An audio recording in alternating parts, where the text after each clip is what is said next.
Welcome to my channel. আজকের ভিডিওতে যারা 2025 সালে মাধ্যমিক পরীক্ষা দেবে তো তাদের জন্য এবিটিএ টেস্ট পেপারের কয়েকটা অঙ্ক নিয়ে আলোচনা করব। তো দেখবে বেশিরভাগ স্টুডেন্ট এবং বেশিরভাগ টিচাররাই এবিটিএ টেস্ট পেপারটাই ফলো করে এবং এটাকেই বেশি পছন্দ করে। অন্যান্য টেস্ট পেপারও প্র্যাকটিস করে বা করায়, কিন্তু তাদের মধ্যে এবিটিএটার যেন বেশি পছন্দ করে। তাই এবিটিএ টেস্ট পেপারটা তোমরা আজকে এইটার সমাধান করে দেবো। ভালো করে মন দিয়ে দেখো, মাধ্যমিকে খুবই উপকৃত হবে। আর 2025-এর এবিটিএ টেস্ট পেপার দেখবে বাজারে বেরিয়ে গেছে।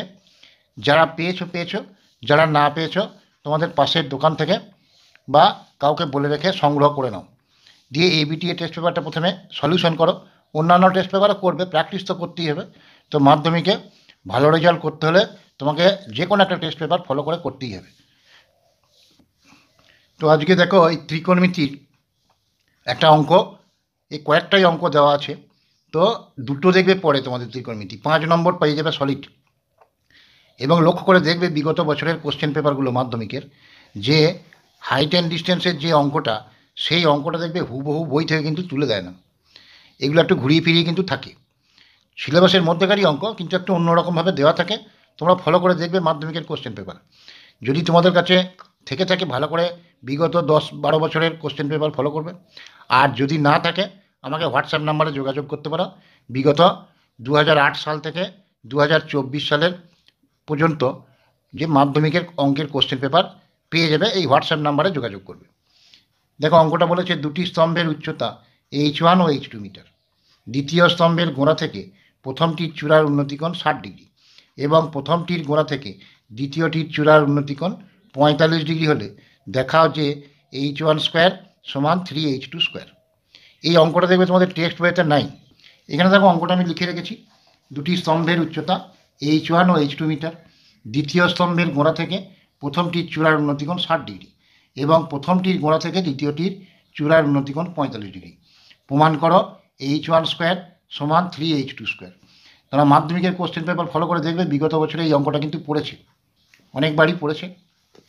তো এরকম একটা ছবি এঁকে নেবে। এটা আমি একটা স্তম্ভ এঁকে নিয়েছি, এটা একটা স্তম্ভ এঁকে নিয়েছি। আমি স্কেল করে আঁকি নাই, তো আমি একটা বোঝানোর জন্য এঁকে নিয়েছি। তোমরা স্কেল দিয়ে ঠিকঠাক করে আঁকবে। এবারে দ্বিতীয় স্তম্ভ এটা, প্রথম স্তম্ভ এটা।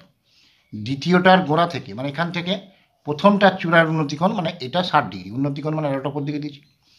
আবার প্রথমটার গোড়া থেকে দ্বিতীয়টার চূড়ার উন্নতিকোণ 45 ডিগ্রি। এইটার উচ্চতা H1 মিটার, এটার উচ্চতা H2 মিটার। দিয়ে প্রমাণ করতে হবে H1 square equals to 3H2 square. এবার এই অঙ্কগুলো করার জন্য প্রথমে ছবিটা আঁকার পরে তোমরা কী কী ধরলে আমি যেগুলো মুখে বললাম ওইগুলো লিখে নেবে, মানে ডেসক্রিপশনটা দেবে, তারপরে অঙ্কটা শুরু করবে। তো আমি যেগুলো বললাম ওগুলো প্রথমে লিখে দেবে, ছবিটা আঁকবে, দিয়ে তারপরে অঙ্কটা শুরু করবে ক্যালকুলেশন করা। 3টে পার্টে কিন্তু নম্বর দেয়, প্রতিটা পার্ট কিন্তু করতে হবে, তবেই কিন্তু তুমি 5-এ 5 পাবে, তাহলে কিন্তু নম্বর কম পেয়ে যাবে। দেখো ABD এই সমকোণী ত্রিভুজ, কারণ এটা ভূমির সঙ্গে লম্বভাবে থাকবে, এটাও ভূমির সঙ্গে লম্ব হবে। যে ABD সমকোণী ত্রিভুজ থেকে, ত্রিভুজ ABD সমকোণী ত্রিভুজ থেকে দেখো এই যে 60 ডিগ্রি কোণটা, উন্নতি কোণটা, এর সাপেক্ষে এইটা হচ্ছে লম্ব, বিডিটা হচ্ছে ভূমি। তাহলে এখানে লম্ব কোণটা AB বাই বিডি, তাহলে লম্ব বাই ভূমি মানে ট্যান, কোণটার সাপেক্ষে 60 ডিগ্রি। এবারে ABর ভ্যালুটা কত H1, তাহলে ABটা বললাম H1 বসালাম, এটা BD সমান ট্যান 60 ডিগ্রির ভ্যালু কত √3। এবারে কোণে কোণে যদি বজ্রগুণ করি তাহলে BD √3 সমান H1, তাহলে BD সমান H1 বাই √3 এত মিটার।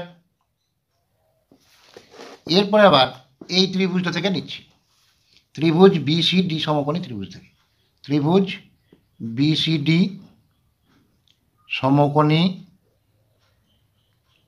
ত্রিভুজ থেকে 45 ডিগ্রি কোণটার সাপেক্ষে সিডিটা হচ্ছে লম্ব, বিডিটা ভূমি, তাহলে CD বাই BD সমান ট্যান কত ডিগ্রি 45 ডিগ্রি।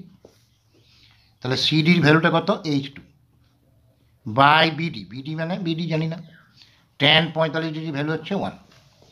এবারে এই কোণে কোণে যদি বজ্রগুণ করে দিই, এই 1-এর নিচে 1 আছে, তাহলে BD সমান H2, তাহলে এখানে বিডি বেরিয়েছে H1/√3, আর এটা বিডি সমান H2 মিটার।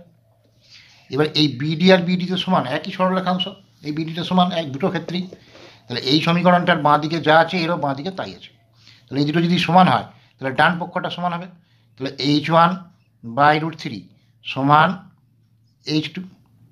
এবারে কোণে কোণে যদি বজ্রগুণ করে দিই তাহলে H1 সমান √3 H2। এবার উভয় পক্ষের যদি বর্গ করে দিই তাহলে এই পক্ষটারও বর্গ, এই পক্ষটারও বর্গ। এখানে লিখে দেবে উভয় পক্ষের বর্গ করে পাই, যে উভয় পক্ষের বর্গ করে পাই। তাহলে H1 এর স্কোয়ার হলো, আর এখানে √3 স্কোয়ার কত 3, এখানে H2 স্কোয়ার। তাহলে এইটাই দেখো আমাকে প্রমাণ করতে বলেছিল যে H1 স্কোয়ার সমান 3H2 স্কোয়ার। তো আশা করি বুঝতে পেরেছ।